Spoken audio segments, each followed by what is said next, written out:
Hello viewers of Da Vinci Inc. Welcome back. I'm going to be doing a video this time on science, and this one's going to be a three-parter. Because it's kind of a broad topic, I'm going to be doing microbiology, which is the unit that I'm studying in school right now. And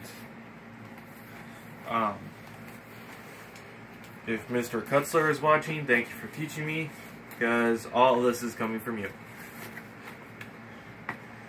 I'm going to split this video into three different areas of microbiology: bacteriology, virology, and mycology, which is bacteria, viruses, and fungi. This first one's going to be about bacteria, and I'm going to explain some basic things to you about it. First of all, bacteria comes in three different shapes. You got a circle, which is called coccus. It's spelled like that. Then you got the rod, which is called beryllium. I don't know how to spell that, so don't ask. So then you got spirillum, which goes like a spirally shape like that. And those are the three shapes of bacteria. Is it going? Then you got the two different arrangements of bacteria. These arrangements do not apply to spirillum. You can have Stapho, which is a big long chain. That's Staphylococcus and Staphylococcus. And then you got Streptococcus and Streptococcus. That means chain. Then Stapho actually means clumps, like in little clusters like this.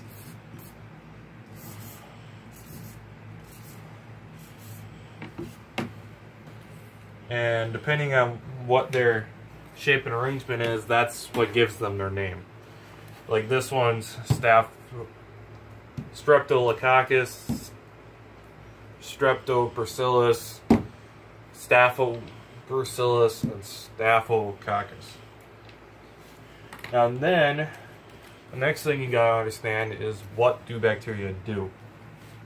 The one thing you gotta remember about bacteria is they are actually alive. So they somehow need to eat. Bacteria eat sugars. These sugars can be found on animals like us, plants,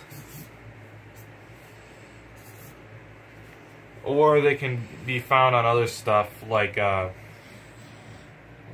majority of the time it's going to be mainly the plants and animals.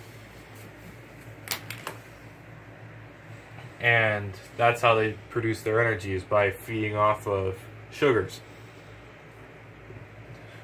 The next thing I want you to know, move over here,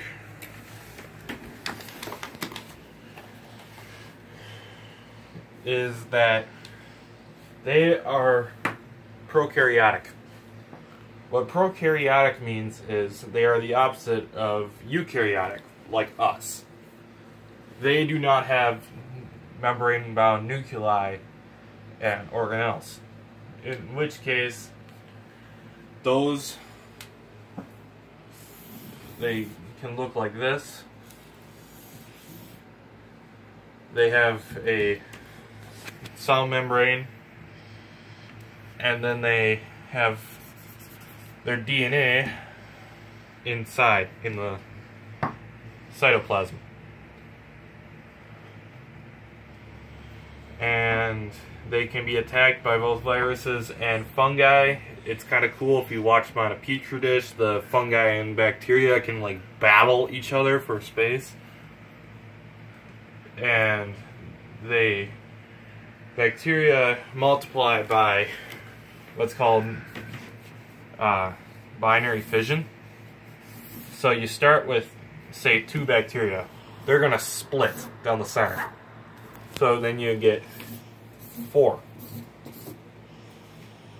That's basically how they reproduce. They just split in half. Whereas with the mushrooms and the viruses, they reproduce by other processes. If you want to go a little more in depth into naming bacteria, you get what's called gram-negative or gram-positive. Around the outside of a bacteria, in their cell wall, they have what's called, well, I forget what it's called, but it's a mixture of proteins and bacteria, proteins and sugars. They help protect the DNA inside the bacteria. Depending on which, if the layer is on the outside or inside, they'll turn a different color. If you have gram-positive, they will, when you put in some reactants, they will turn purple. If you have gram-negative, it'll turn red or any other color other than purple. It might turn out pink, kind of clearish, but your main two colors are purple and red. I lost my cap. That's basically what you would need to know as far as basics of bacteria. Where you're gonna find these kind of guys is basically anything people touch. These can be good or bad. Some bacteria can cure illnesses, some can cause them. Like this one, Streptococcus. That's one of the main ones you will learn if you're in high school.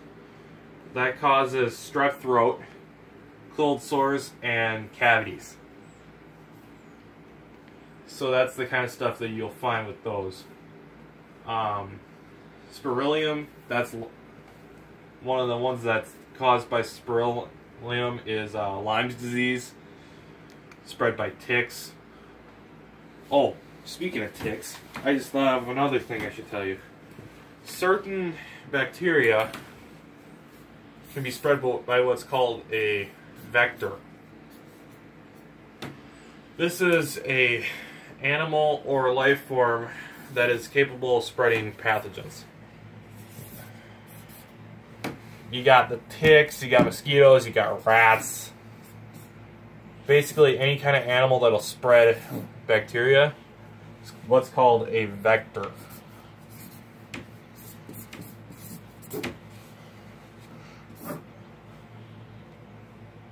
I don't know if there's anything else I should tell you about the bacteria, but this is the basics. You should be able to pass most tests by using this information. If you have any more questions or want to ask me about something, you can comment below.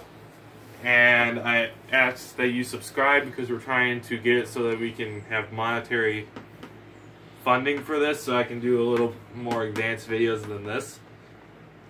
I'll see you next time, and thanks for watching.